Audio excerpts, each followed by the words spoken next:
নমস্কার বন্ধুরা, আশা করি তোমরা সকলে খুবই ভালো আছো। আমি কোয়ার্টারে এসেছি প্রায় 8 মাস হয়ে গেছে, তো 8 মাস পর ভিডিও শেয়ার করছি। আশা করি তোমাদের ভালো লাগবে, কন্টিনিউ ভিডিওটা দেখতে থাকো। তো আজকে এক জায়গায় যাব, যার জন্য তাড়াহুড়ো করে আমি রান্নাটা সেরে নিচ্ছি। বেশি কিছু বানাবো না, তো অল্প কিছুই রান্না করব, তাড়াহুড়োর মতো যেটুকু হয়।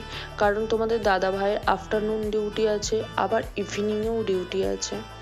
তো তোমাদের দাদা ভাই এসে আমি রান্না করব, ও খেয়ে যাবে, তো অতটা সময় হয় না, লেট হয়ে যায়, যার জন্য রান্নাটা করে রেখেই যাচ্ছি।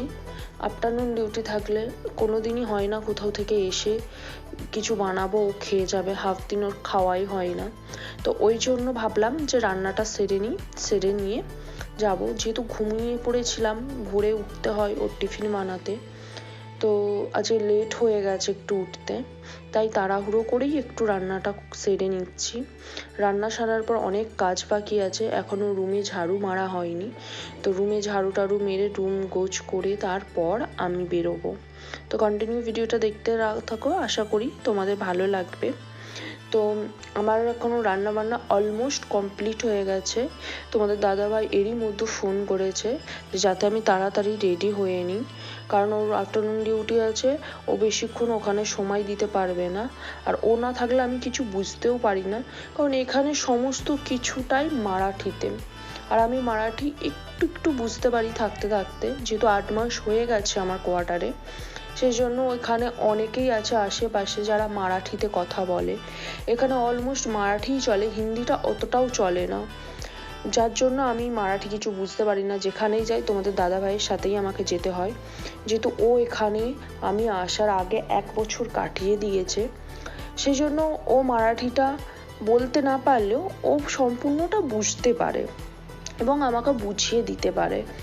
আমার কোনো অসুবিধা হয় না ওর সাথে থাকলে, সেজন্য যেখানেই যাই ওকেই নিয়ে যাই।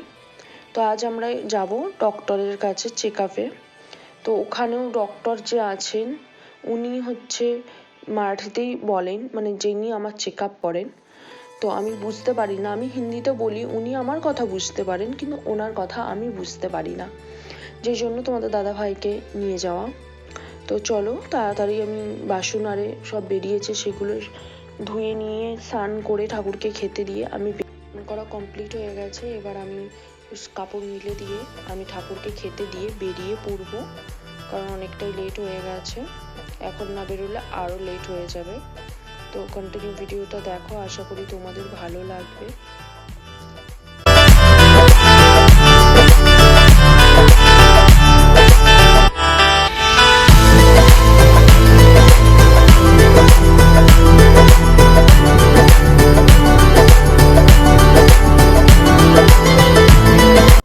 বাড়ি ফেরার পথে আখের রস দেখতে পেলাম, তোমাদের দাদাভাইকে বললাম একটু আখের রস খাওয়াতে।